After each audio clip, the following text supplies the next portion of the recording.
Voices amongst the static. A glitch in the simulation. A broadcast with no origin.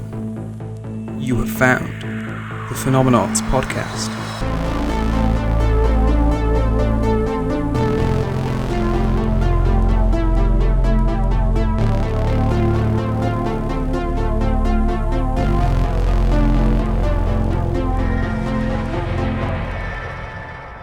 Hello, you host of Cosmic Confetti we call life. You've tuned into the Phenomenauts, a bi-monthly podcast where we look at the weird, wonderful, mysterious happenstances of this and occasionally other universes. Your hosts on this wild ride are myself, Dee, the amazing Amber. Hello, hello, hello. And the effervescent Oscar. Ahoy, ahoy, ahoy. Don't forget, we're on Spotify, iTunes, YouTube, and Transistor, so please give us a like, follow, share, comment, download, whatever's easiest. We just love hearing and interacting with you fine folks. Alrighty, admin out the way. How is everybody doing this fine evening? I am quite warm and cold at the same time. I'm wearing a big warm jumper, so I'm really warm, except my hands and feet are very cold. Just a little bit like Todoroki from My Hero Macadamia's. A little bit hot, a little bit cold. It's a very confusing state, I must say. I totally feel that as well. Like, I'm just wearing like a vest and shorts, and you know, I just sweat all the time. It's as if it's hot, but it's really not, because my toes were just like dead earlier. I was like, oh, I can't feel them, they've gone all white. It's just cold. I guess maybe just I'm halfway between acclimatizing to the newer, colder weather. Courtesy of your friend Winter. I like winter. What about yourself, Dee? I'm great. Everything's awesome. I believe you. I get to record this amazing podcast with my friends, and that, you know what? That makes me happy. So there's that. Oh. So, this week, we have a special treat. It's a birthday! Hooray! So, we thought it time for the return of the Birth-vers-mas-arry special. That's right, you're all invited. Thank you for coming. I loved the fact that you all RSVP'd and didn't just totally tune in as you normally did every week. You know, Yep. Standard. Can you believe it will have been 2 years to the day when this comes out? Like, that is making me feel very old. It's so bizarre. It feels simultaneously like the blink of an eye, but also like when was the time before the podcast? I don't remember. That's a big mood right there.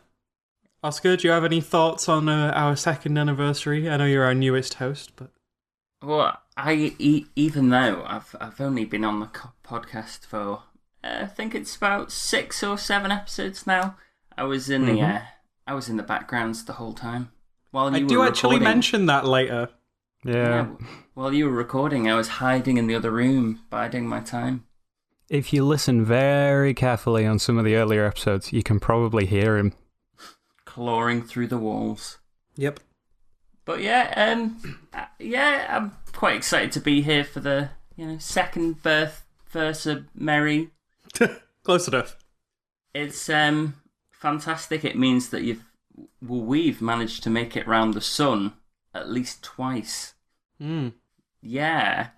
Strangely, the way that you put it makes me feel strange. Oh yeah, the Earth went round twice. It did. It did. So, what does a Birth-vers-mas-arry special entail? Well, just like last year, this episode's going to be a little bit different from our usual programming. We're going to ask a selection of questions regarding the show and our opinions, feelings, memories, nostalgia, etc., etc., etc.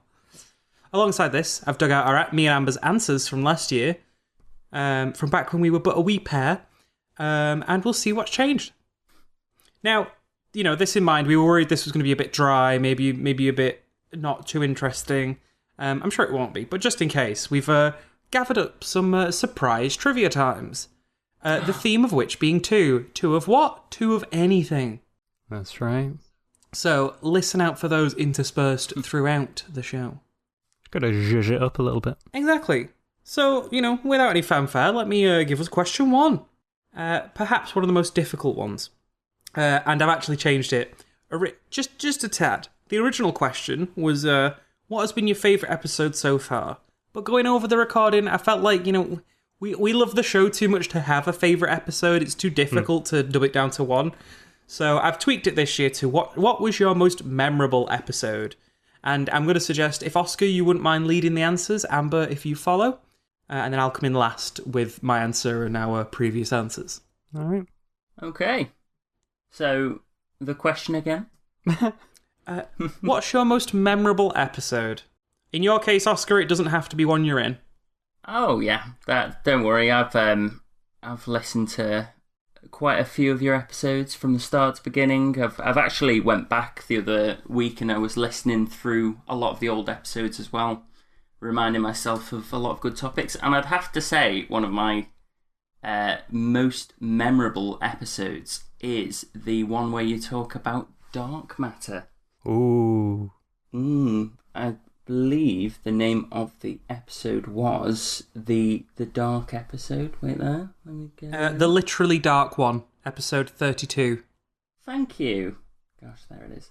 Yeah. Trust me, the only reason I know is because it may also be my answer. But do carry on. Well, dark matter is just this thing that, you hear thrown around a lot. And I know it's probably cool. But have I ever put the legwork in to go, what is it myself? No, because I'm lazy. But thankfully, 2 people sat down and recorded a podcast and talked about it in great depth. It's such a strange thing to talk about as well. It gets thrown around so often, right? Like, dark matter, dark energy. It seems like this... like a cop-out answer for any sci-fi. Well, of course, we use the dark matter engine. They just kind of throw it in wherever they want.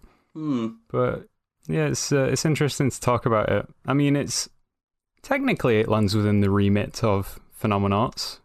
It's not proven. I mean, it's also just science, and I like to think that's part of our mission statement. Yeah. I mean, technically, it's not proven science. Well, I mean, it's called dark matter because we don't see it, we can't interact with it, but we think something's there. So we don't really know anything about it. That's like saying there's an object. We don't know about the object, we just know there is one. Can't describe it, can't find it. It's like a perfect middle ground between, science and mystery, because it's scientific mystery. This thing that we think could exist, and science sort of indicates that it could exist, or at least some science. But we can't prove it yet. But it's out there. Maybe, ? I think the majority of scienticians agree that there is something. There are like fringe theories about we might be wrong about gravity, or there's just something else, or because up until like within living memory, we thought the universe was not expanding the way that it is, and then we started to see that there was that going on, and then we thought, is gravity gonna overwhelm the expansion and then crunch the universe back into a singularity in the future? And there's all these different competing theories. I remember having a book when I was a kid that said, we don't know what the universe is going to be like in the future. It could be the big crunch. It could be the big rip, the big bounce. There was all these different ideas of what might happen. And then only, but possibly even within our lifetimes, they've really elucidated that it's going to expand and it's going to get faster while it's doing that. So this is like new stuff. This would have been a fringe theory if we would have started this 20 years ago. Perfect topic. Amber, your most memorable? Oh, well, so I was having a look back on our list of topics, and I've got to say the one that I thought was most memorable was episode 33, Deja Vu and Jamais Vu. That's another one, yeah. I think that, for me, that's just because we collaborated on the format of the entire episode. So like what we had the intro was normal. So, you know, it was de-introduced it and everything. It was all normal. And then halfway through the episode, I delivered the intro when I was starting my section, which was about jamais-vu. Jamais-vu being when something that is familiar seems new and different. And, you know, I thought that was rather clever of us having a repeat of the intro, which sort of illustrates deja vu, but then it was by a different person, so it was like jamais-vu. And then also that Dee drops another intro at the end of the episode, so we finish talking, we're about to sign off, and then Dee just launches into the intro again, just to like squeeze a little bit of extra humor out of it. But yeah, that, because there was a point where we would never collaborate on anything that we were doing on the show. We'd just turn up with what we had, and then we'd just get to it. And then there were quite a few episodes where we would, you know, collaborate on the themes of what we were doing. Like we had the metaphorically dark one, and then the literally dark one, which I think was about dark energy and dark matter. So like, you know, that was... The metaphorically dark one was about the Stanford prison experiment and human combustion. Yes, that's true, which was pretty nasty. Don't worry, I mentioned it all later. I try to forget about that one. I wouldn't allow that to be my most memorable episode. But yeah, I just think because we had this idea of how we wanted to structure it. Definitely. And we went through Deja Vu and jamais-vu, which I find very interesting. It's a weird thing we've all experienced, and it was really memorable for me. I enjoyed it. So at the time, I will confirm that at the time of writing my script for this episode, I made sure to answer pretty much all of the questions before I listened to what I'd said last year. Thought I'd make that explicitly clear. I had to pick episode 32, the literally dark one. My reason being is that it's one of our older episodes that I still think really holds up now, compared to, you know, some of our newer stuff. Where we're a bit more professional. And kind of similar to you, Amber, I really like that we coordinated around the theme of dark matter and energy, and for the episode we'd sort of... It felt like that particular episode, I couldn't tell you what it was about it, and it's not to say that other episodes didn't really smash it or set the bar, but I just remember recording that episode and feeling a real sense of, this is what we're about. Yeah. Like, this is what we're doing. Like, it just makes more sense. Yeah. But yeah... now, Amber, your original answer was that you don't do favourites. But you did manage to settle on the rapturous trumpets featured in episode 18. Oh. And our discussion on free will and altruism on episode 12. That's interesting. And I quote, "The shackles of being the mind trying to analyse itself." Yeah. That is a direct quote from yourself, Amber Hall. That sounds like me, yeah. And mine, I actually went for 2, hence why we ended up changing this question, because both of us struggled. But I mentioned episode 22, we talked about the Von Euch manuscript and magnetoreception.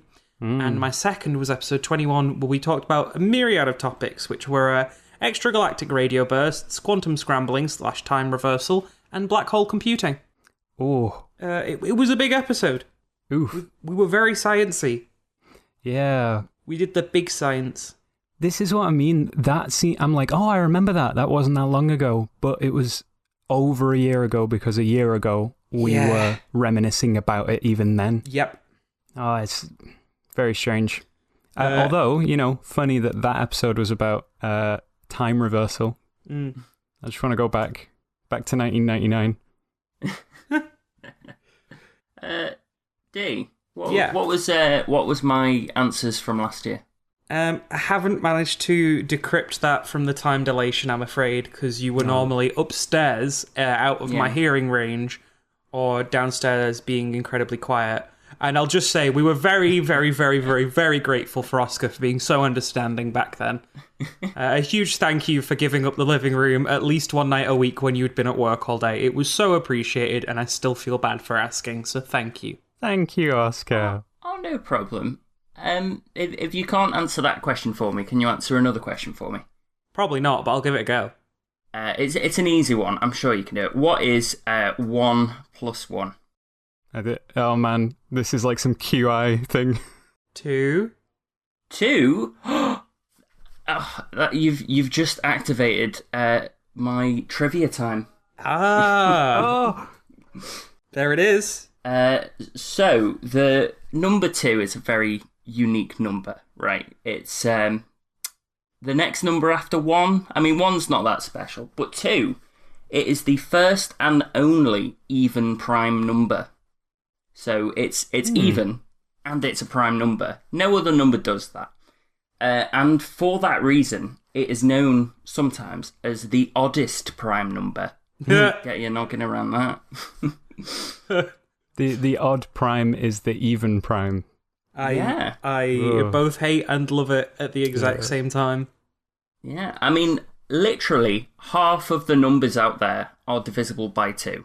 Like, just half of them. Anyway, the symbol for 2 that we know and love, it looks a bit like a swan or a duck, depending on your preference. Yeah. So the origin of that symbol actually comes from around the 3rd century BC. And it's from the Indic Brahmic script, where originally the way they used to draw 2 was just 2 horizontal lines on top of each other. And over time, through many years, it slowly evolved into that 2 we know and love today. Oh. Yeah. Interesting. I suppose, if you're quickly writing down 2 horizontal lines, you might accidentally, do a squiggle, like when someone writes in cursive and some letters start to look real crazy because they've got the line that connects them to the next letter. Yeah, you go, I'm going to draw one line, and then I'm going to quickly whip my pen back up and draw another line, but you kind of draw a diagonal up, and then you hit the top one. I was looking at sort of a comparative over the years, and it was 2 horizontal lines, and then eventually the top line sort of started curving down a bit. I'm not sure why, maybe it was like a fad back then.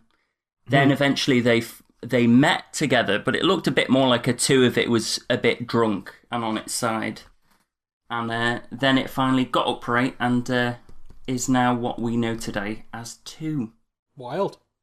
And that's my trivia time. Nice segue there, Oscar. That was good. Highly professional. All right.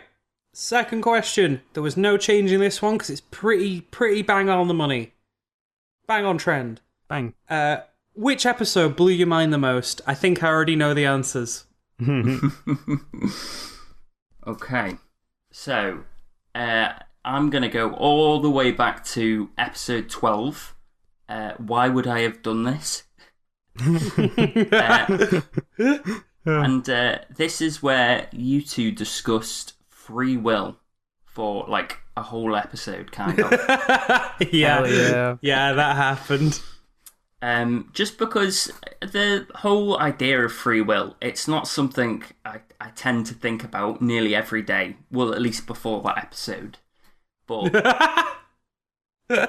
just the idea of free will existing or not isn't swayed by the fact that we can discuss the idea of free will and whether we have it.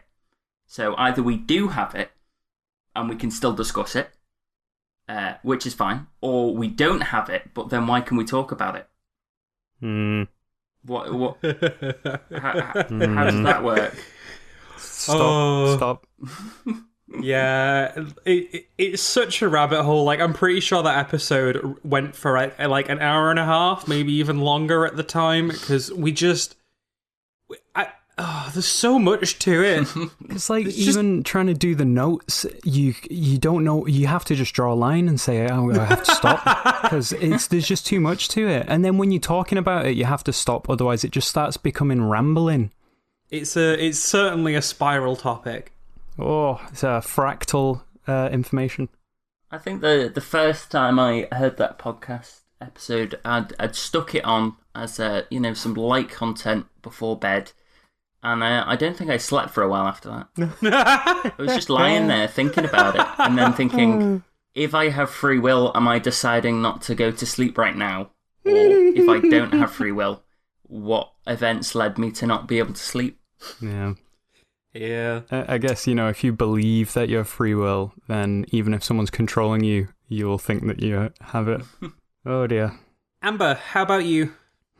Yeah, I've got my pick here. I just want to put a little addendum onto the Oscar's answer there. Anyone at home who's worrying about it, best just not to think about it. And then you'll find you can't not think about it. But try not to. Don't think about the fact that you can feel your tongue in your mouth. Don't think about that. Why would you do that while we're recording, Amber? Right, so my most mind-blown episode, I would have to say, is how language affects perception. So that was episode 20. I'll give an example that's probably going to illustrate it better than I could explain it, but there's people who literally can't distinguish between orange and red. They can't distinguish between them because they only have one word for warm colours. So they use the same word to describe orange and red. And when you show them like an orange colour and a red colour and you say, can you tell a difference between them? They say, no. They just literally can't tell the difference between. And it's because they don't have the language to do so. It's not like, if you go, can you tell a difference? And they go, yeah, I can, but I can't describe why. They just can't tell a difference. And it just seems so crazy. Is that why people seem on average smarter nowadays than in the past? Is it because there's more language?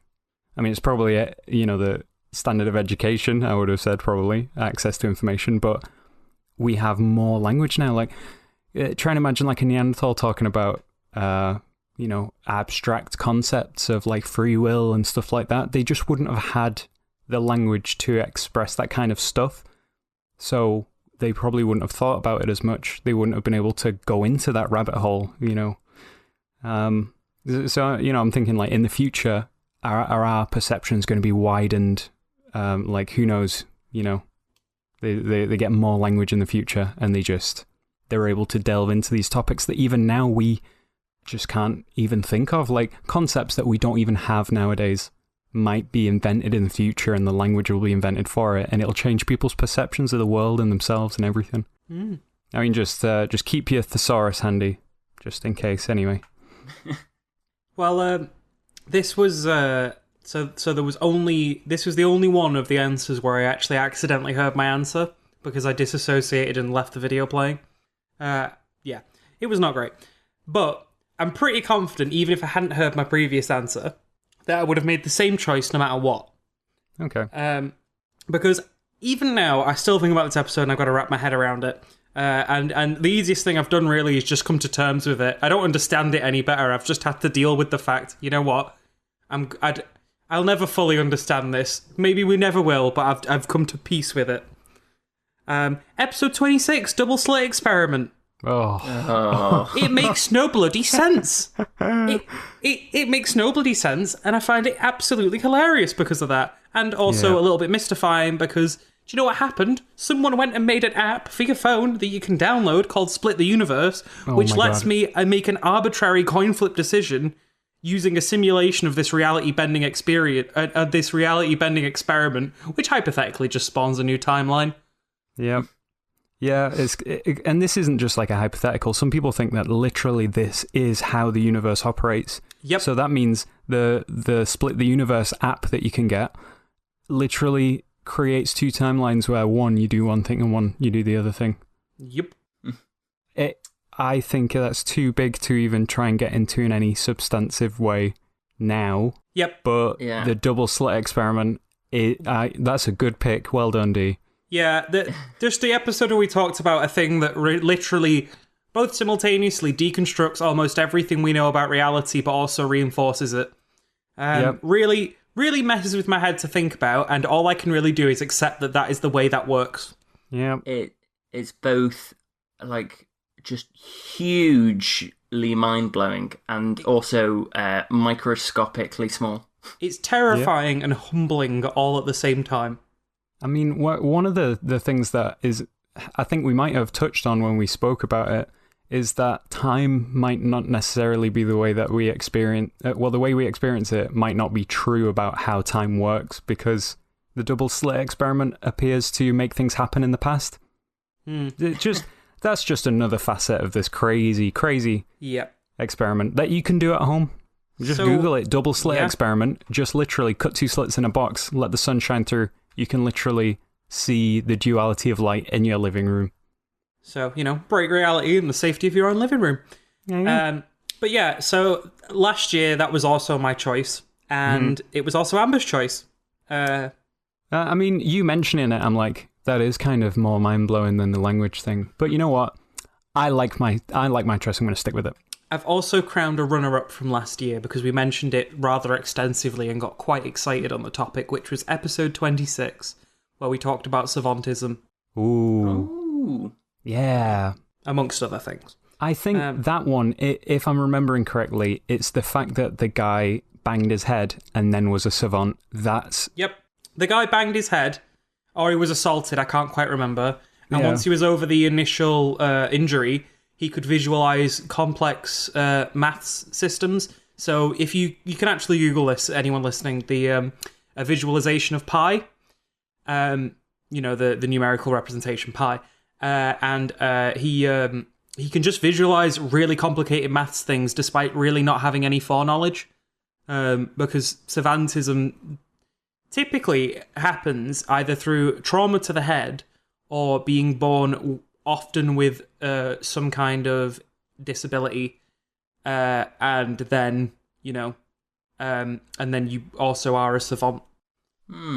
It's so interesting because a lot of it is we don't really fully know how it works. In fact, if I'm just a very quick note on the original one, there is an autistic savant who is able to communicate. So that he is currently one of our greatest sources of knowledge on the topic. But I think the thing that makes it so out there and wild and interesting is that effectively, people seem to just have knowledge that we don't know about.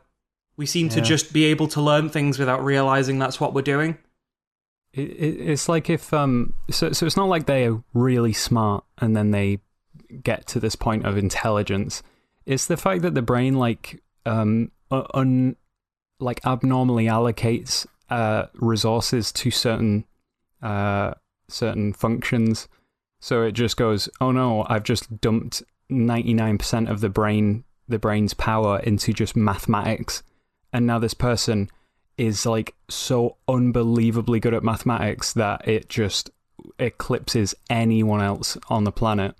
But usually that means that they have issues with communication or socializing and stuff like that. Effectively, the best example is Rain Man. He had these amazing abilities, but it kind of comes at a cost. You can't be completely neurotypical and then also have these amazing abilities. The brain isn't able to do that. It has to balance everything, but sometimes it just dumps all of its power into one single topic, and you are a savant at that thing. It's so strange. Yeah, just the fact that your brain has the potential to do complicated things, but it's currently going, no, you can't do that. Not now. You're not allowed to do that, but a certain event could lead you to then activate these parts of the brain. Pretty much. Whew. You got a trivia time for me before I shift us on to the next question? I do. Would you believe it? I've got at least 2. Staying on theme.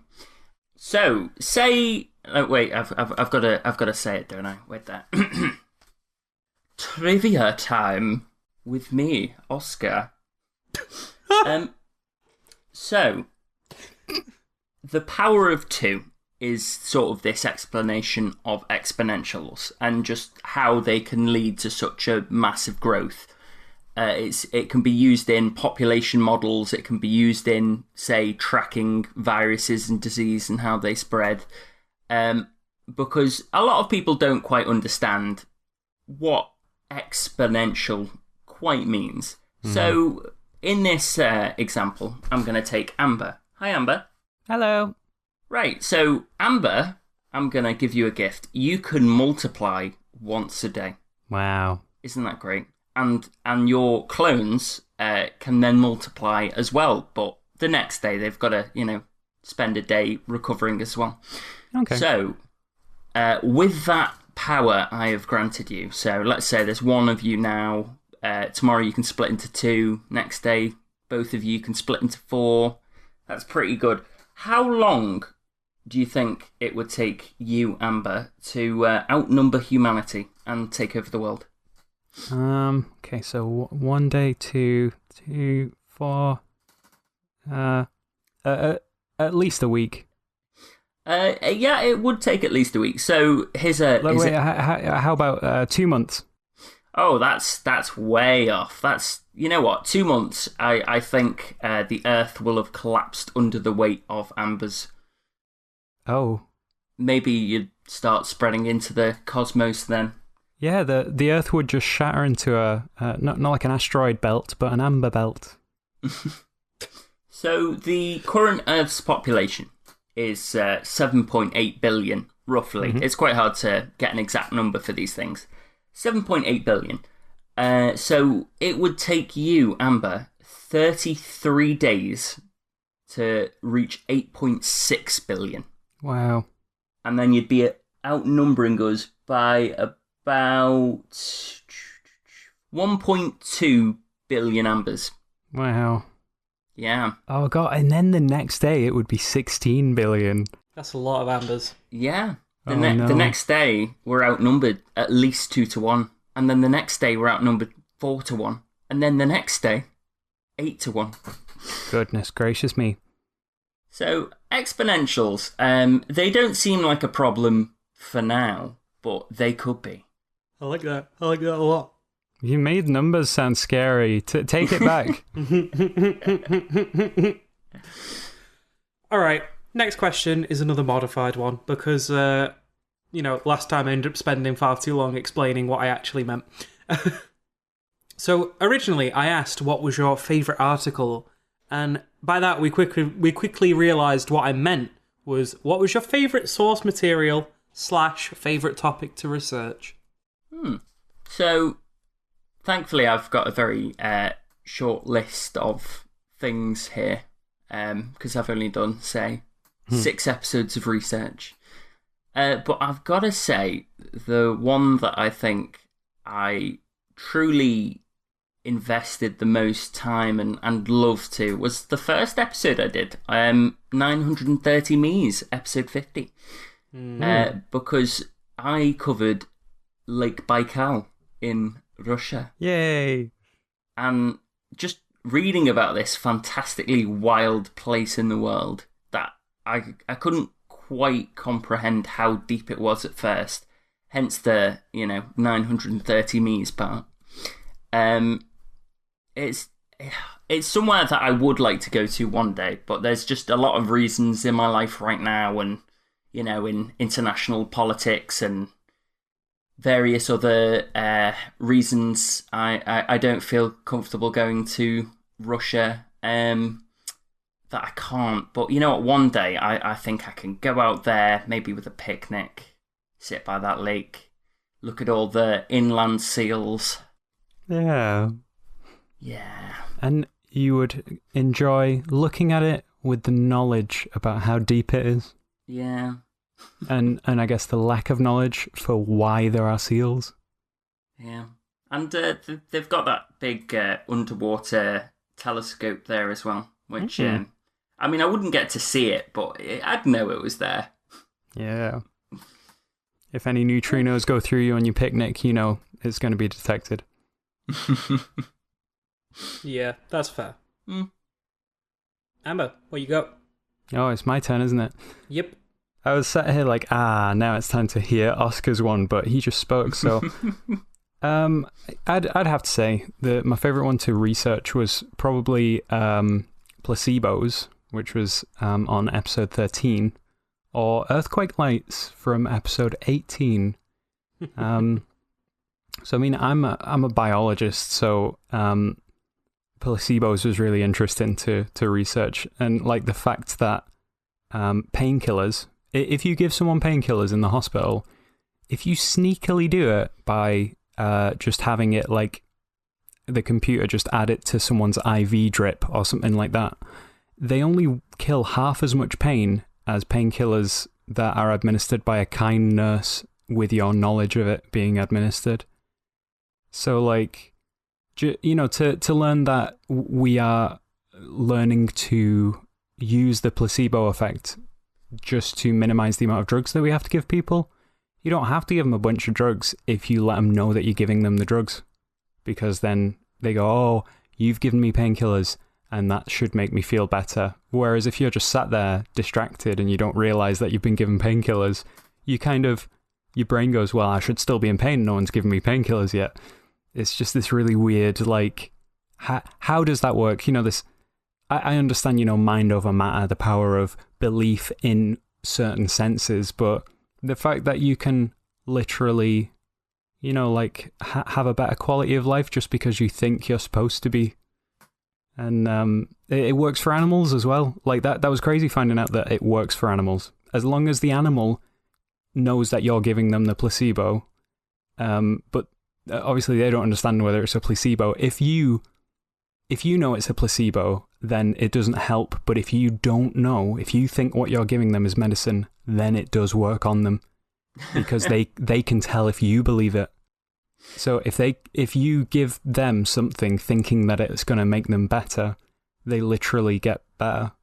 But not if you know that I'll give you the sugar pill. Oh, take your medicine. They won't. It's not going to happen. So it's just that crazy kind of, like, it even works on animals. I don't know. It was very interesting to read about that. And I had like 10 different, medical papers that I'd read through. So I'm a bit of a nerd. I was fresh out of uni, or I might have still been in uni at that point. So it was quite interesting to read. As for earthquake lights, though, one, learning about how they apparently can precede earthquakes. Like, the lights can show up and then an earthquake happens afterwards. And most likely the lights happen because of the composition of the rock in the area. So what I loved about it was reading the proposed mechanisms by which earthquake lights happen. So I think when we spoke about it, we likened it to the stone tape theory. So it was the piezoelectricity caused by the stress in the quartz when the earthquake's happening. So it's kind of like the earthquake, before it happens, the tension's building up, and it squeezes the rock in such a way that stress cracks form, and then, like, electricity shoots out through the cracks, igniting any gas that's at the surface and creating a plasma. So it's these balls of basically burning gas that people have reported seeing. And then after that happens, the real earthquake happens. So it's just this really crazy, like, reading about how it might be happening was super interesting. So that's something I don't know anything about. I didn't before I read into it, and it was just so interesting to read. So yeah, it's got to be one of those two. I don't want to pick a winner because they were both fantastic. That's fair. I know for me, this one will have definitely changed. But one thing I will say is that, like, it obviously for me, it's really hard to go favourite source material, just because I end up talking about some really obscure stuff. And a lot of that means I just have to take whatever information I can find, so long as I can verify it. And sometimes, as I've mentioned, I can't even do that.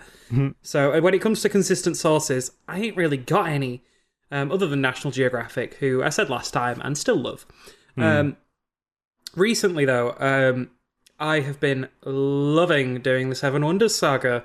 Yeah. With the finale coming soon. And honestly, it's just been a lot of fun. And I don't know whether it's because, obviously, throughout, I guess, being a human being, I've heard about these things and I finally got to shed a bit of light on them. Or, whether it's just because, a lot of them are from a period of time which we don't know enough about. And there's a lot of very sort of fascinating but plausible theories when we talk about construction and missing locations and stuff like that. And just the fact that some people can take the barest of evidence and make a plausible theory for construction and things has kind of baffled me at a lot of points, and I really think is sort of a testament to humanity itself. Like, the fact that we've been able to deconstruct from, like, fragments what once was is really, I don't know, it's nice. It feels like each week I've been researching, I've been able to open a little tiny window into, like, ancient history and either learn something or reinforce something I already knew. It's been nice. Yeah. I agree, because the thing is, nowadays, whenever they build like a big building, it doesn't have any special value to it. So if they build like a really big skyscraper, it's been done. But the fact that, when they built the pyramids or the Colossus or the Temple of Zeus or just any of these just great wonders, somebody went, you know what, I'm going to do this right. They put in the effort, they put in the time, the money and the gold. And the thing is, it's like, because I quite like a lot of modern architecture, but that doesn't mean I don't like older architecture, because the thing with modern architecture is we have a lot of things that help us do that. And sure, that doesn't make it any less inspired or awesome, but it's less of a feat of engineering than, say, the Great Pyramid of Giza, which has been standing, for so incredibly long and was built in an era where they didn't even have basic machinery. Yeah. It's absolutely nuts. But I suppose it's quite inspiring in a lot of ways. Originally, Amber, you actually said the hallucinatory shadow people from episode 22. Oh, goodness. And you also recommended PBS Spacetime and IFL Science, which I know we both recommend, and I imagine Oscar would join us on that one. Oh, yeah, no, PBS Spacetime, check that out. It's so good. And IFL Science, because a lot of our episodes have actually come from articles on IFL Science and PBS Spacetime. Yeah.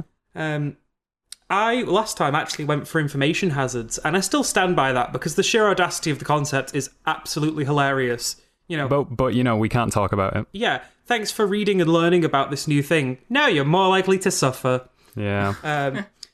What did we speak about with the information hazards? I don't quite remember, but I was meaning it more of a... Now, I remember sleep paralysis is one.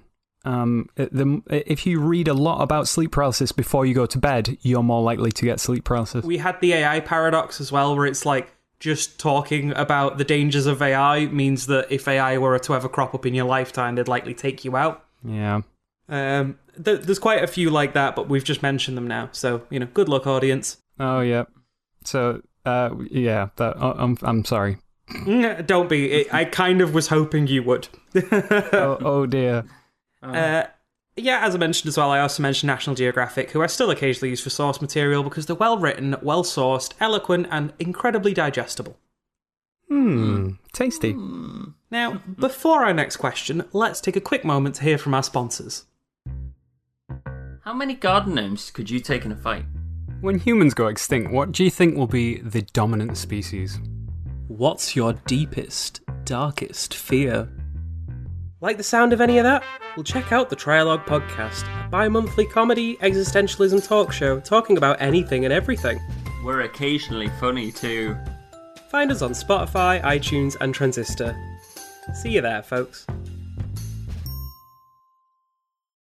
Let me get us rolling with the next question. What was your most scarring episode? So by that I mean the one that really stuck with you that you might not ever be able to forget. So almost similar to the first question, but not in a nice, oh my god, yeah, I love thinking about that kind of way, in a, oh dear lord, that happened. Yeah. Oscar, off you go. Yeah, well, we've kind of already touched on the one I've chosen for this question. I guess it is the dual slit experiment, but for the reason that I already knew about the dual slit experiment, and I already had an understanding that it was just this crazy bit of just we can't explain it. We just know it does this thing, but we can't explain it yet. And then in the episode where you two covered about it, I believe it was you, Amber, spoke about the fact that we could scramble the information and it would start behaving differently again. And that's the bit that pushed me over the edge, because, I mean, how can a photon know that you don't know what it's doing? The universe knows if you know. And if you know, then it doesn't behave the way you expect. And if you don't know, then it does. Wait, no, the other way around. Oh, I don't know. This is one of my biggest scientific mysteries. It definitely keeps me interested in science, but also really upsets me that I can't find an answer. And I don't think I can. I think no matter how hard I would try to, delve into this secret, the universe would just keep putting up more bricks, say, in the metaphorical wall, so I'd never be able to get over it. This mystery wall. All in all. And I'll talk to people about things who maybe aren't quite into science, and even if I mention it to them, so I've mentioned it to a few people, but they don't quite get it the same way I do. So I'll say, yeah, this just this one thing we can't explain, and we don't know why it does it. And they're like, oh, okay. I'm like, no. That's not a normal, sane reaction. This is science. We can't explain why it does it, but it does it. And science is meant to give us answers, but this is just adding up questions. Oh. And that's why it haunts me. Yep, that's completely fair. Amber, how about yourself? That's like a non-conventional answer, but I really respect that because, I feel that. Big mood right there. So the most scaring one, you already mentioned it, Dee, the shadow people. The magnetically induced shadow people. Episode 22, inducing a shadow person. I suppose it like overlaps with the following episode as well, which was about sleep paralysis. So it's just the fact that, in a peer-reviewed scientific research paper in Nature, the most prestigious publication, they were talking about like an induced shadow person. They could literally like just turn a dial and this woman would go, he's back. And they could just make a shadow person manifest in the room, but only she could see it. And it's quite concerning that shadow person, they thought, or at least it appeared to be in that circumstance, it was based off her own like self-image. And this may be the case for all, sleep paralysis, shadow people and stuff like that. It's based off your internal sense of your body map is being misplaced. It's not being put within the bounds of your body. So, you get like phantom limb syndrome. It's because your body image still has that limb, whereas your actual body does not, and your brain gets confused because they don't line up. So that self-image is just like projected out when your brain isn't functioning correctly. It seems scary to me that you can be terrorized by your own body. Like, you can be paralyzed during sleep, so your brain paralyzes you but wakes you up but keeps you paralyzed and then terrorizes you with your own self-image. It's just wild. And the fact that I had to rattle through a list of the different kinds of shadow people and how they like to torment people and what they like to do, and reading through these anecdotal reports, people saying, I woke up in the middle of the night, and then explaining it. So, I just spent like quite a lot of time reading about spooky stories. And again, it's an information hazard, so I ran the risk of having sleep paralysis after reading those. So, that was pretty damn haunting. Still gives me the chills. Yeah, I think that's fair. Now, I think for me, I ended up going over the topic list a few times, trying to concoct my answer. And at first, I thought, it was going to be the same as you, Amber, the magnetically induced shadow people. And at that point, I'm still going through the list, going, "Oh, surely nothing can beat that." Taking my time. Going past human combustion, dancing mania, sleep paralysis, demons, and I'm like, Jesus Christ, we've gone to some dark places. Yeah. But the one I don't think my brain will ever allow me to forget is 31. Where we talked about the Stanford prison experiment. Oh, dear. Now, I could go into more detail and completely ruin the whole jovial tone of the episode, but I'm not going to do that. Yep. Because I think that it's better that way. But I think the thing for me was that it for all the crazy wild scenarios we talk about, so few are so tangible as, human cruelty. And unsurprisingly, we both said the same thing last year, Amber. Well, we both said the Stanford prison experiment. Yeah. You also touched on Scientology, which I completely still agree with is another one of the most scarring episodes. Yeah, I mean, what would make the Stanford prison experiment horrible is just it was real. It was just the thing that happened. Yeah, so and there's nothing supernatural, no ghosts, no demons, no zombies or anything. Just people being cruel. Yeah. And the same with Scientology. Yep. Yeah. So, for our shifters right on, Amber, do you have a trivia time for us? Oh no, I've been found out. You've been unearthed. You're under the lens, the microscope. You're being stared at.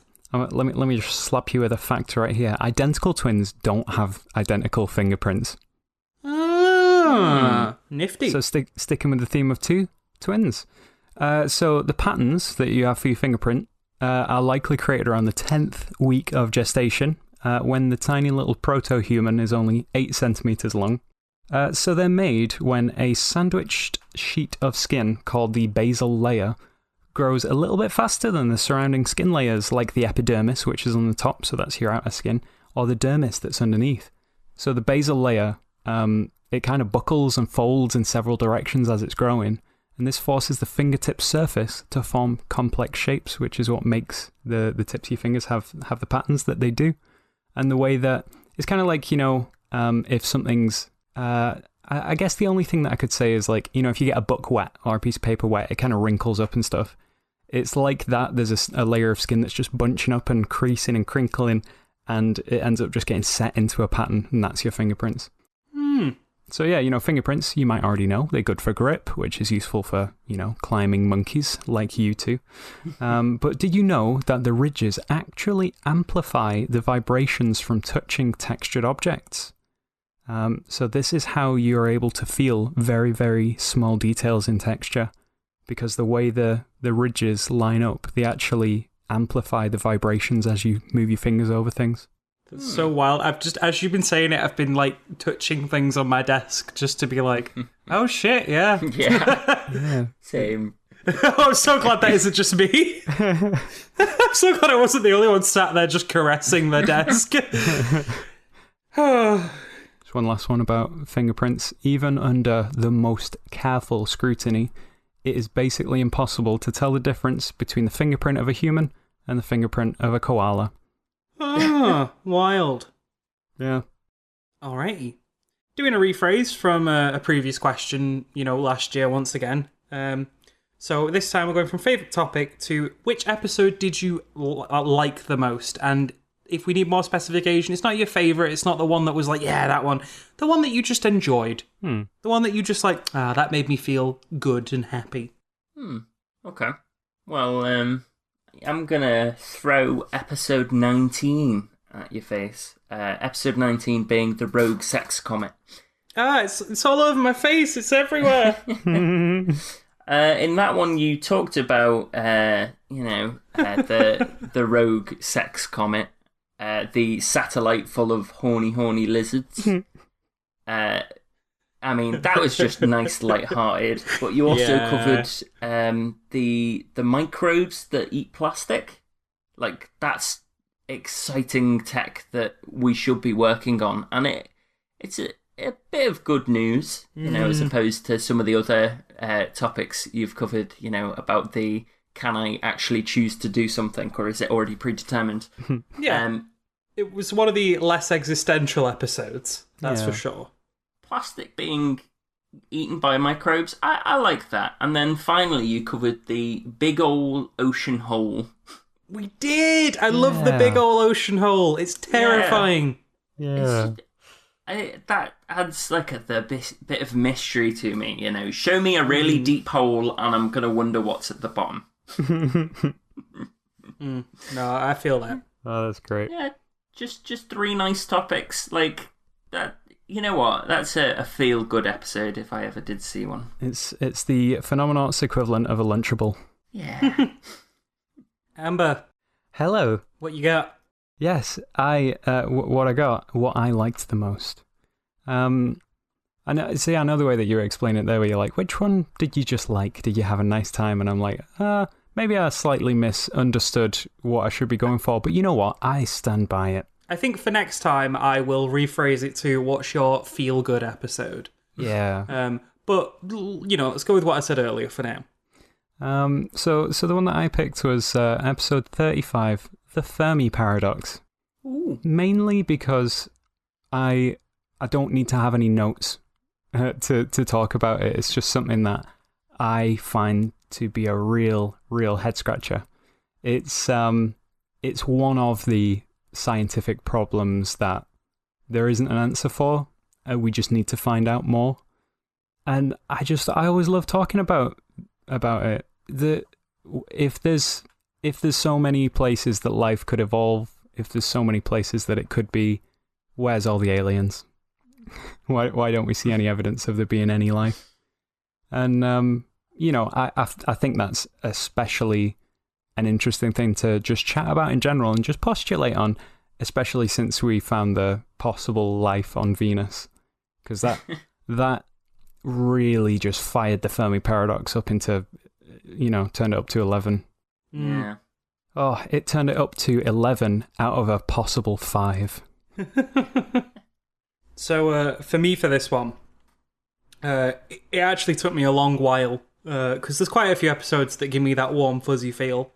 I think it has to go to one Oscar mentioned earlier, 930 Me's, episode 50. Yeah. For much a similar reason as my favourite episode, it was an episode where, and again, not to say we don't nail it every time, but 930 Me's was like having one guess left at battleships before you lose, and in that one guess you win the entire game.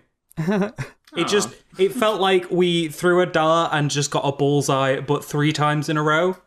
Like, yeah. I can't describe it any better than that. Everything about the episode just flowed, and the way all 3 of us brought our own little spin to our segments, and I can't think of a better way to phrase it than just it had extra good vibes. Like, yeah. I think part of the reason for me is it was one of the first episodes with the 3 of us, and we were still trying to find our feet in, doing podcasting as a 3. And to a certain extent, like in episode 50 for me was where we just sort of hit our stride and we knew what we were doing. And I'm just so proud of us all. I love you both. Aww. But yeah. Originally, Amber went for Dreaming, which was a lot about the Aboriginal view of the life cycle. The dream time, yeah. I don't seem to have noted the episode for that, sadly. When you, the belief is when you die, you don't die, you simply go back into the dreaming. So you kind of, the kind of way that things are when you're asleep. It's like that, you just go off into the great dream that we're all a part of. And for me, I went for, once again, episode 32, which I think I mentioned earlier, where we talked about dark energy and dark matter, which was just, it was because, for me, another thing of that episode that I love is it was just so, and again, you mentioned it earlier, but sci-fi and zany, and, it was like we were talking about Star Trek, but in real life, and it was fun. I enjoyed it a lot. Yeah. But I kind of like how it's changed over time. Amber, do you have another little factoid for us? A little trivia time before we go into the final question. You're getting good at sniffing me out, D. Did you know that some twins can see and taste what the other one does? What? So the idea that twins share a telepathic link sort of permeates the collective consciousness. But is it true? Well, listen to this quote from Susan Dominus of the New York Times after meeting twins Krista and Tatiana Hogan. Their parents noticed when one girl's vision was angled away from the television, she was laughing at the images flashing in front of her sister's eyes. The sensory exchange, researchers believe, extends to the girl's taste buds. Krista likes ketchup and Tatiana doesn't. Something the family discovered when Tatiana tried to scrape the condiment off her own tongue, even when she was not eating it. What? Wow. Pretty compelling, right? Well, in the case of these twins, they're actually conjoined twins, and they're conjoined at the head. So their brains are connected by a thalamic bridge, allowing sensory input to cross over. It's still a really amazing case, to be sure.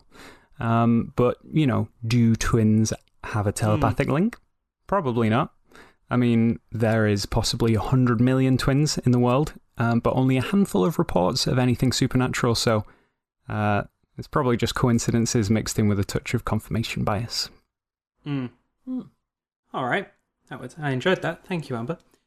So for our last question of the evening, and I think it's a corker, if I do say so myself, lastly, I've got what has been your favourite bit so far? I'm looking forward to this. Oscar, go. So, this isn't my answer, but I am going to start with a hashtag bring back Wacky Nunu. Thank you. Yeah. It's time. It is time, I agree. That's Wacky Nunu. That was Wacky Nunu. I think my answer has to be the unit of measurement, 1 Oscar. Because, whenever we use it in a topic and we talk about, it was this tall, or in a term you can understand, that's like 930 Oscars. I get it then. You say it, I go, I can picture that. Yeah. Relatable, I think we should use it more in science. It's the future. Oh, it's the fact that it's got good staying power. Because anytime it gets to a measurement of length, boom, there you go. You might as well do an Oscar measurement. Definitely. Oh, fantastic. Amber, what are you going to go with? So my favourite bit, so not to doot my own trumpet or anything, but the Hesdalen lights in episode 28. Yeah. Like now they're in 3 amazing colours, brought to you by Mother Nature. And then I hit the bit button again by doing a personal injury lawyer's advert, but the lawyer was the geometric dust life form inside the plasma ball. You also did a Taste the Rainbow reference alongside that bit. It was definitely something else. There's I think it was at the end of the pick up the phone now. If you don't call, you'll never know. Hesdalen lights. Just like a little jingle.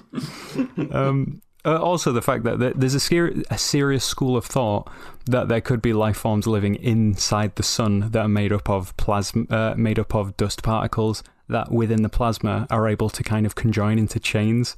So I'm just saying there might be personal injury lawyers living in the moon. Living in the moon? No? Oh God, I've given away this. Okay, scratch that. Scratch that. Okay. They're living in the sun. I don't want to sound silly. Yeah. So for my answer for this one, I really wanted to cop out and just say all of them because I do love them all. Because you two are so damn funny. But realizing that I can't be a total cop out, I was like, okay, I'll pick one specific thing. And sadly, it's the same as Oscars. It's using Oscar as a unit of measurement, first coined in episode 50, 930 Mies. Yeah. I had resisted the urge to bring it up sooner, but the fact that just at random you used yourself for a unit of measurement, which was a really good scale, and it just stuck. Like, that was it. Because I find it hilarious because every week I go to use an Oscar as a unit of measurement, and every week, without fail, do I realise I still haven't written it down, I still don't have it memorised, and I can't be bothered opening my other script because you sat less than a metre away from me. So every week, without fail, well, almost every week without fail, I ask Oscar, how tall are you? Which I find hilarious. Just like, why are you asking? A reminder to people at home, 1 Oscar is 1.75 metres. In length. I might need to Sharpie it on my face, desk, arm, wrist, or forehead. Just right across my monitor in big silver Sharpie. Oscar equals 1.75 m. Fantastic. I need to get a symbol for it. I need to maybe just an O. I think an O might have been used for something. I'll work on it. Ohms are used for resistance. Yeah. I only know that because of vaping.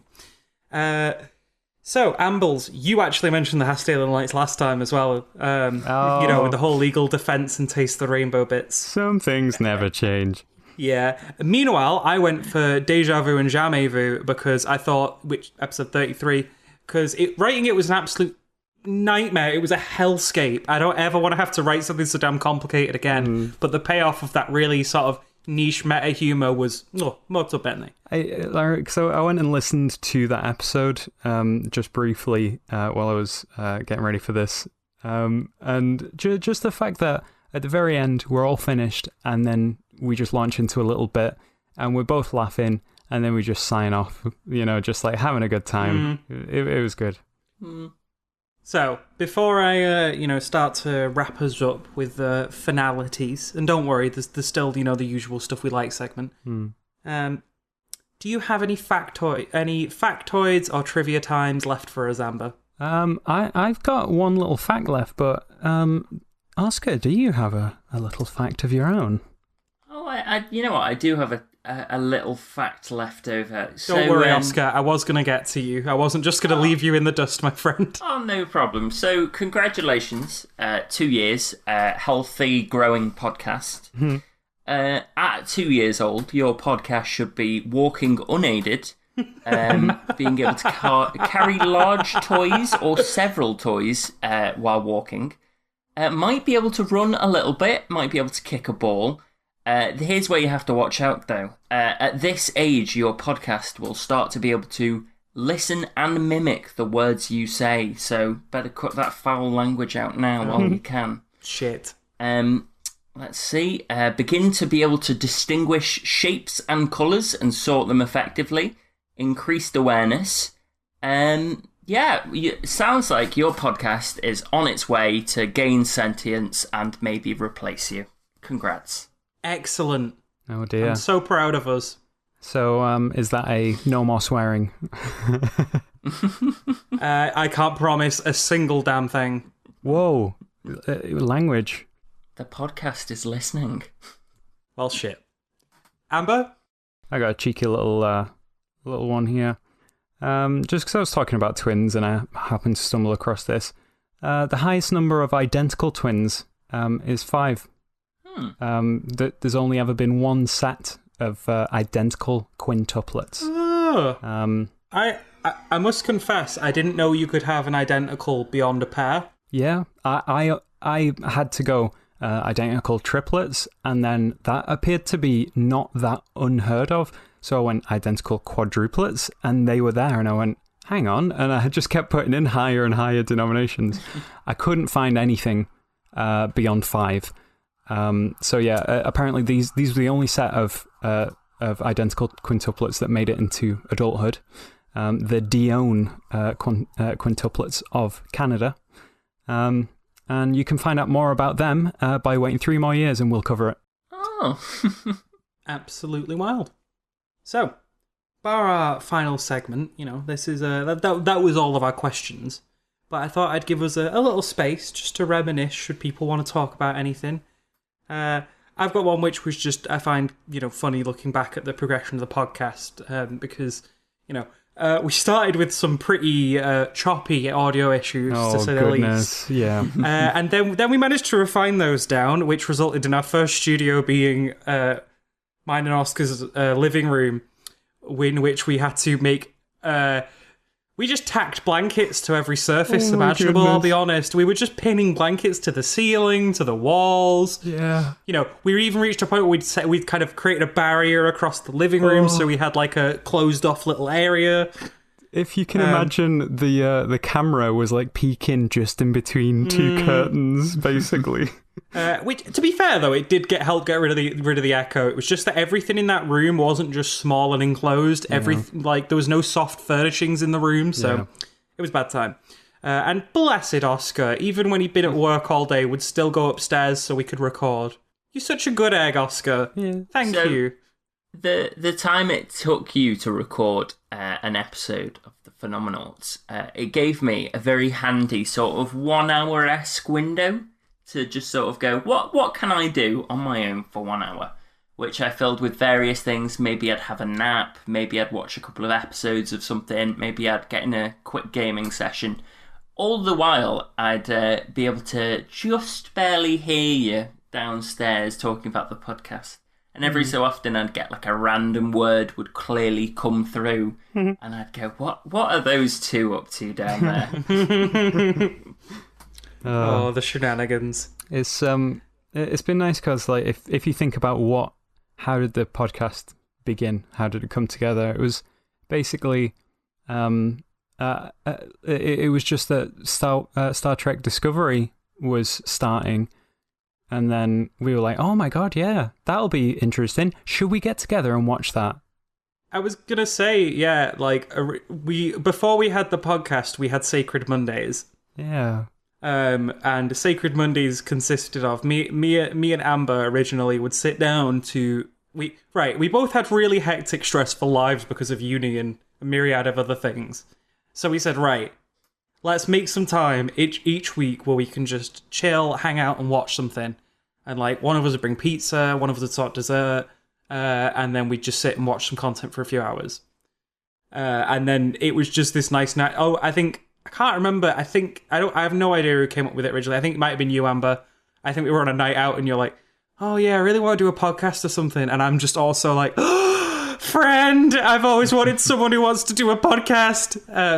Yeah. You know, and then we kind of just did it, I guess. Like, yeah. Eventually, like, we thought about it for a while. We planned it out for a little bit. And then it just kind of was like, are we doing this? And it's like, well, yeah, why not? And I mean, to this day, once we're finished with the podcast and we're like, right, you know, we sign off and we go, oh, well then, that was really good.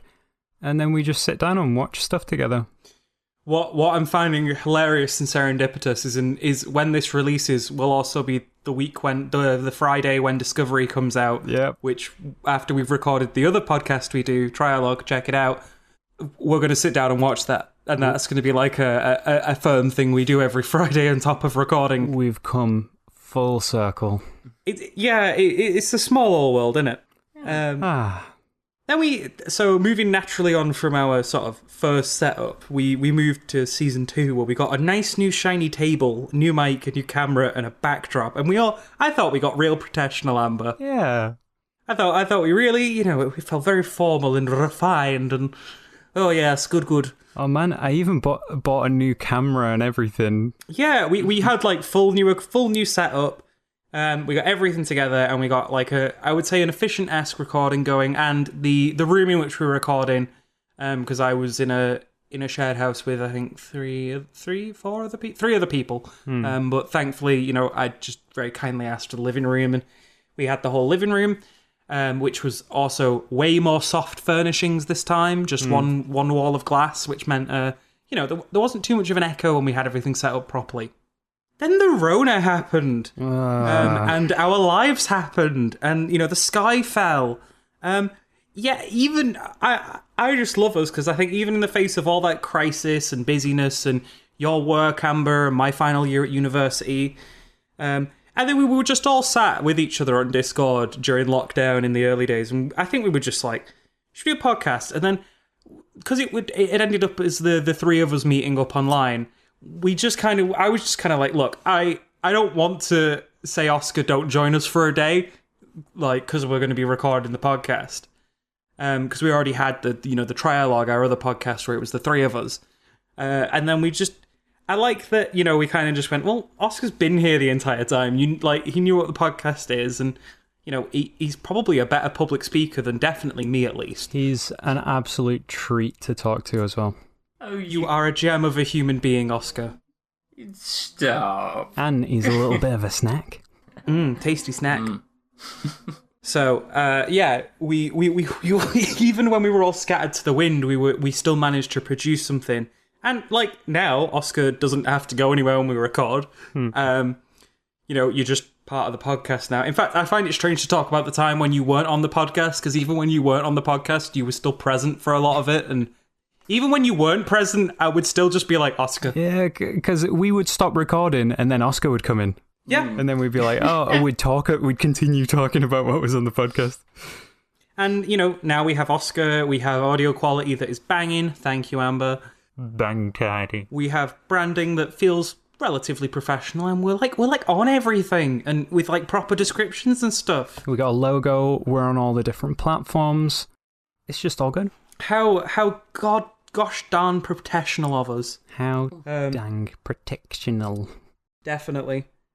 So yeah, that was just, I guess, in the reminiscing space, I guess we'll call it. God damn, I don't half make things sound pretentious, do I? Does anyone want to add anything into this sort of, you know, me reminiscing and chatting complete shite for a few minutes? You know what, 2 years, that's a long amount of time to be doing something. There's a lot sort of that could make you go, oh, you know what, I'm just going to stop doing this, maybe for a bit, and then never pick it back up. But the fact that you've picked it back up, I think twice now, is fantastic. The fact that you've come back to this, and also, invited me on. I love being here. It's just fantastic because, as I've experienced now, you get to look into and research topics that might have caught your eye. You really get the grasp of this information, and then you just get to share it. You get to go, right, I've learnt about this fantastic thing. I'm going to give that gift to other people now. And if they're interested, they could do further reading.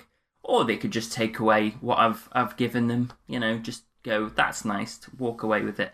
And it's reawoken my love of learning. I'll say that. Oh, Yeah. how about you, Ambles? I was quickly going to say, remember when we had a temporary third host before Oscar, just for one episode? Like Luna the cat! Yeah, that's right, Luna the I cat. loved that cat. I lived with that cat for a long time. Not my cat, but I lived with that cat for a long time, and I love that cat. Bless that cat. Blessed catto. She could go on to do her own podcast. She was such a good little egg. God, I miss that little egg. Alright, composure D, come on, you're meant to be hosting this damn thing. I'm literally sat here welling up because I just really love that cat so I much. thought of a cat. Yeah, welcome to my life, audience. I'm a train wreck of a human being, but somehow these two keep me held together. Right, so last item on the agenda, where we talk about stuff we like, anything we've enjoyed between recording, and I'm just going to be really cheeky and go first this week because, well, I want to, and I've written a script, and, You know what? well, yeah, I just want to go first. You know what? Treat yourself. Exactly. Because while I was writing the script, having a bit of nostalgia and, just sitting there and just thinking about the podcast, it's kind of a bit of I guess, echoing what Oscar just mentioned is that, I guess I'm really proud of the three of us and the fact that after, everything we've really been through, I know we don't talk about it on the show much, but all the stuff we've had going on in our own lives and all the massive magnitude of things that could have just meant we've gone, you know what, we're done. We're putting it down and we're stepping away and we just can't do that anymore. We just don't have the time or we don't have the energy or we don't have the drive. And there's so many times where like, this could have been done. This could have been the end. And I just love that every time, we had to take a break, whether it be for, health or uni or whatever, like, I know that for all three of us, it's always been on our minds to get back to it. Yeah. Like, we never just went... Like, even when... There's been weeks where I remember me and Amber just sitting there going, ugh, we're in absolute train wreck states, so ill that neither of us should really be recording. And we're still just sat there ready to have a chat for an hour or two in front of a microphone. Yeah. And, I guess just knowing that even... No matter what happens, is like... I don't ever see this not being a thing. Knowing that, like, we'll always make time for it. And I guess, in a way, it's kind of become such a large part of my life, goddammit. Like, I spend at least 2 days of my week with this podcast. I don't know about you two, because I'm sure you two, do the sensible thing and spread out your research over a magnitude of days. Whereas I'll pick one... Yeah, well, I know that's a lie, but sure. But, I'll put 1 day of my week aside and, another day aside for the podcast. And it's just that sort of regularity is so rarely found. And to find, other people who are just as devoted to it as I am is truly a privilege. So thank you both. Oh. Thank you. Now talk about something you two like. Okay. Do you want to go first, Amber, or can I? Oh, I don't mind if I do. Things that I like. I like the UK government. No, I'm only joking. I was ready to pounce then. You should have seen me. I was ready to go. What I've been enjoying recently, on Oscar's recommendation actually, is The Outer Worlds, the video game by Obsidian. So these are the same people who did Fallout New Vegas. Oscar, I think you can attest to, at least how much you like that game. I don't know much about it. But Obsidian have earned their stripes with RPGs, have they not? Yeah, I New Vegas is one of those games where I could talk about it for so much, so I won't. Need he say more? So yeah, I basically... So I'd been enjoying Skyrim. I think I had mentioned that on previous episodes. I keep banging on about it, you know. And it just got to a point where I'm like, why am I trying to just juice up this old, boring RPG to try and get some kind of, live vicariously through the pixels? Shouldn't I instead try, something else? And then I thought, I could try Fallout. But I had tried Fallout 3 and 4, and I just found them to be quite boring, personally. I mean, there's a whole argument to be made there, but when I was looking at the Outer Worlds, and I think it was more recently, I saw the trailer for the DLC. There's all these zany weapons and stuff, and the way that they were putting it across, I'm like, wow, this has got some real character to it. And it's the guys who did Fallout New Vegas. I'll have to check it out. And within a couple of hours of having, started playing it, already these characters were starting to be fleshed out. They were having these unique moments. They really had different, sort of charisma and banter in between the party and stuff like that. And the world that they built and the way that, you could see how twisted things had gotten in this, like, microcosm of, like, corporate, space colonization. And it's just been a really fun romp into space. And, thank you very much, Oscar, for sending me in that direction, because it's been a real treat. No problem. I've really need to play more of that game. Yeah, I've been playing a lot of it lately, but it's fantastic, isn't it? It's just fun to talk to these characters, and they'll explain the world to you in a very normal way to them, and you're just sat back horrified that they're maybe doing things that they shouldn't have to do to survive. Yep, it's terrible. Yeah. Oscar, what thing did you like? Well, you know what? I thought I'd stay on theme with the number 2. And what I like is it's you two. Aww. It's just really nice to sit down with your friends at least once a week, if not more. Essentially more. And just, chat for over an hour just about things that we like, and like this section, or things that we've learned, things that we've been up to. And in a current climate where, I can't go around seeing a lot of people all the time, it is just nice to, in a metaphorical sense, see my friends quite often. And for that, I'm very grateful. Aww. Oh, bitch. Now I feel really shallow for just saying a video game. Hey, Amber, if it's what you liked, it's what you liked. Don't think for 1 minute we don't know how much you love us. Hey. What? I love you guys. Oh, bitch.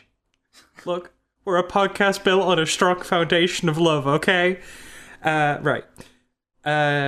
Professional face, don't cry, D. Come on, we're doing a show. I've got a host. Nothing but positive vibes. Just sign off, and then I can weep little baby bitch tears. So, with that, I think that's us for the week, and we'll be back in 2 weeks' time, as always. Any topic suggestions or feedback, drop us a comment or email us on Phenomenauts@gmail.com. We can even do shout-outs if you want. As always, peace out, folks, and we'll see you again in 2 weeks. But one more thing, a huge thank you to everyone listening, and I think I speak for us all when I say we can't wait to do this again in a year's time. Yeah. Bye! Au revoir! Bye!